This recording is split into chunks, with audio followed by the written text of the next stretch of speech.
नमस्कार, मैं हूं आपके साथ सोनिया। रुक करेंगे देश और प्रदेश की बड़ी खबरों की ओर। खबर यूपी के आगरा से है, जहां युवक ने महिला के साथ दुष्कर्म करने की कोशिश की। महिला का मुंह दबाकर जमीन पर पटककर छेड़छाड़ कर जबरन दुष्कर्म करने की कोशिश की गई। महिला के चीखने चिल्लाने की आवाज सुनकर आरोपी मौके से फरार हो गया। पीड़िता ने आरोपी के खिलाफ थाने में शिकायत दर्ज कराई है। पुलिस ने आरोपी को पकड़ा और मामले की जांच में जुट गई है।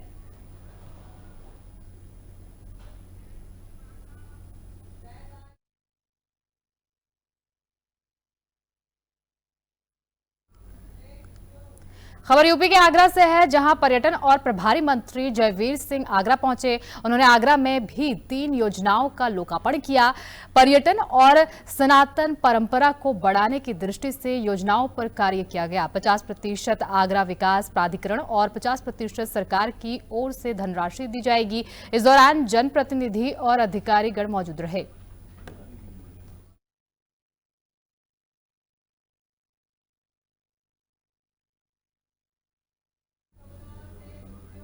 खबर दिल्ली से है, जहां देश की राजधानी दिल्ली इस समय गैस चैम्बर बनी हुई है। राजधानी दिल्ली समेत पूरे एनसीआर में बढ़ते प्रदूषण से लोगों की सांसें फूलने लगी हैं। आज पूरी राजधानी समेत स्मोक में लिपटी नजर आ रही है। मौसम विभाग के मुताबिक दृश्यता दिल्ली में पालम पर 1000 मीटर और सफदरगंज पर 800 मीटर दर्ज किया गया। वहीं AQI बेहद खतरनाक स्थिति में पहुंच गया है। इससे लोगों को सांस लेने में दिक्कत हो रही है। साथ ही आंखों में जलन होने से लोग परेशान हैं।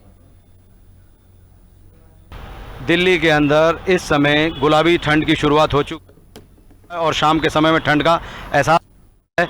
साथ ही साथ दिल्ली के अंदर पॉल्यूशन भी अपनी चरम सीमा पर पहुंचने की कोशिश में लगा हुआ है। अगर आज में दिल्ली के पॉल्यूशन के AQI लेवल की बात करते हैं तो आज दिल्ली का AQI लेवल लगभग 400 प्लस होने जा रहा है या हो चुका होगा। सुबह तक जो दिल्ली का AQI लेवल था वो 380 और 390 के बीच में दर्ज किया गया था। इस समय हम खड़े हैं गीता कॉलोनी फ्लाईओवर के ऊपर। यहाँ पर भी आप मेरे पीछे देखेंगे तो दिल्ली में धुंध सी छाई हुई है। पॉल्यूशन बहुत ज़्यादा हो रखा है दिल्ली के अंदर। अभी दिल्ली में ग्रैब 2 लगा हुआ है। अगर पॉल्यूशन की यही स्थिति रहती है तो आने वाले समय में ग्रैब 3 भी लागू किया जा सकता है। खबर यूपी के कानपुर से है, जहां आर्यनगर विधानसभा के सपा विधायक अमिताभ वाजपेयी समेत सैकड़ों कार्यकर्ता फजलगंज थाने में धरने पर बैठे। विधायक अमिताभ वाजपेयी ने मुताबिक सपा के एक कार्यकर्ता को पुलिस जबरन थाने में लाकर बंद कर दिया। जब तक पुलिस हमारे कार्यकर्ता को नहीं छोड़ेगी, हम लोग ऐसे ही धरने पर बैठे रहे। सैकड़ों कार्यकर्ता को देख पुलिस ने भी अपनी कमर को कसते हुए BSF, PAC समेत पुलिस बल को बुला लिया। आज जिस तरह से सुबह हमारे पड़ोसी, हमारे वार्ड में हमारे गठबंधन की प्रत्याशी नसीम सोलंकी जी और उनके साथ विधायक अमिताभ वाजपेयी जी एक गमी में जा रहे थे तो रास्ते में एक सामान्य व्यक्ति उनको जिस घर में गली हुई थी वहां तक ले जाने का गुनाह करता है। ये बताने का करता है कि मान उस कार्यकर्ता उस परिवार में उस घर में गमी होकर के थाने में घूस दिया जाता है। आज जिस तरह से खबर मुरादाबाद से है, जहां मुख्यमंत्री योगी आदित्यनाथ ने कुंदरखी में जनसभा को संबोधित करते हुए सपा पर जमकर निशाना साधा। उन्होंने कहा कि सपा के समर्थकों में गुंडागर्दी आम है और ऐसे अपराधियों से सख्ती से निपटने की जरूरत है। उन्होंने अपनी सरकार की उपलब्धियों का जिक्र करते हुए बताया कि यूपी में बिना भेदभाव के विकास योजनाओं का लाभ जनता तक पहुंचाया जा रहा है। मुरादाबाद के ब्रास उद्योग के विकास पर भी बात करते हुए उन्होंने कुंदरखी उपचुनाव में भाजपा के समर्थन की अपील की।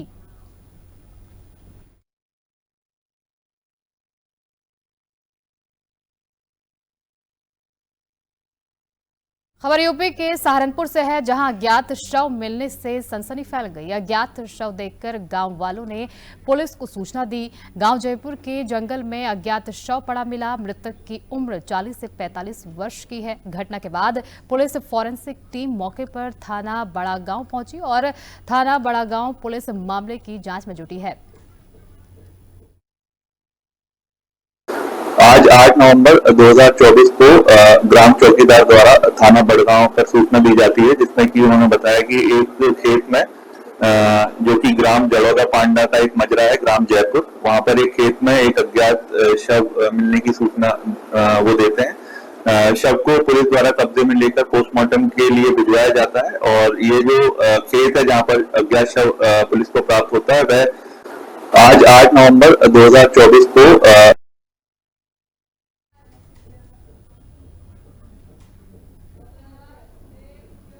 खबर सहरसा से है, जहां आज शुक्रवार को छठघाट पर अर्घ देने के बाद 10 वर्षीय बच्ची का पैर फिसलने से पोखर में डूबने से मौत हो गई। मौत की खबर सुनते ही परिवार में कोहराम मच गया। पटना सहरसा जिले के सौर बाजार थाना क्षेत्र के भादा गांव वार्ड नंबर 4 की घटना बताई जा रही है। वहीं सूचना मिलते ही पुलिस घटनास्थल पर पहुंची और बच्ची के शव को अपने कब्जे में लेकर पोस्टमार्टम के लिए सदर अस्पताल भेजकर आगे की कार्रवाई में जुट गई है। सर छठ गए थे और बच्चा सबके झुंड में जा रहा था और अंदर जाने के बाद हम लोग तो देखे नहीं, सुबह का टाइम था, कुहैसा था। इसी दौरान हम लोग छठ पूजा मना रहे थे, बच्चा भी अंदर चला गया, पैर फिसल गया और हम लोग नहीं देख सके। तब तक में 10-20 बच्चा था, कौन कहाँ था नहीं था पता नहीं चला। उसके बाद जब अर्घ देने के लिए गए तो पैर में वो फंसा बच्चा, जैसे उठाए तो देखे तो उसका मृत्यु हो चुका था। सर छठ गए थे। खबर बिहार के सहरसा से है, जहां 20 वर्षीय महिला की हत्या के बाद परिजन महिला के पति और उनके परिवार पर हत्या का आरोप लगा रहे हैं। महिला की शादी 2 साल पहले लक्ष्मण शाह से हुई थी। मामला सहरसा जिले के महिषी थाना क्षेत्र के झखरा टोला वार्ड नंबर 13 की बताई जा रही है। वहीं पुलिस महिला के शव को अपने कब्जे में लेकर आगे की कार्रवाई में जुट गई है। मेरी बहन की शादी 2022 में हुई थी झखरा, जो कि लालू शाह का पुत्र हुआ, ठीक है। उनके पति का नाम लक्ष्मण शाह हुआ, जो कि दहेज को लेकर उसके साथ मारपीट पहले से ही हो रहा था। उसके बाद रात में क्या किया, इन लोग फांसी लगा के मार दिया। मारने के बाद जब सुबह घाट से हम लोग आए रिटर्न, तो आजू बाजू लोग से पता चला कि मतलब उसको मार दिया गया, सविता कुमारी को। तो उसके बाद हम लोग जैसे ही सुने वहां पहुंचे तो देखे हम अपने बहन को मृत अवस्था में पाए।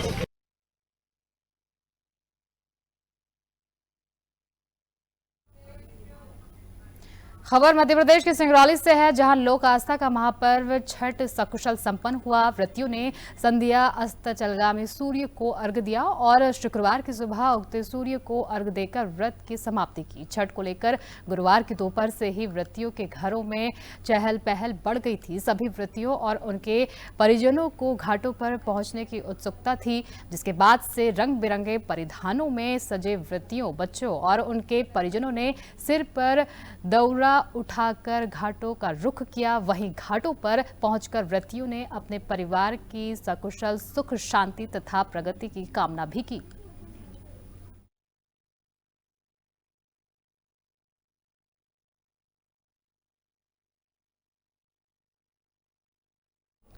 खबर यूपी के पीलीभीत से है, जहां पुलिस अधीक्षक ने कार्यवाही कर एसओ को निलंबित किया, जिसके बाद एसपी अविनाश पांडे ने बताया कि आसपास के लोगों के बयान पर एफआईआर पर क्षेत्राधिकारी स्तर पर स्वीकार नहीं किया गया। विवेचना के दौरान अंतिम रिपोर्ट में कुछ कमियां पाई गई। रेप पीड़िता के परिजनों की शिकायत के आधार पर कार्रवाई होगी।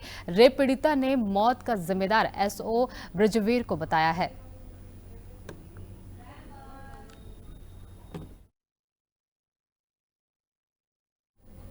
देश और प्रदेश की बड़ी खबरों में फिलहाल इतना ही। आगे की तमाम खबरों के लिए बने रहिए हमारे साथ। नमस्कार।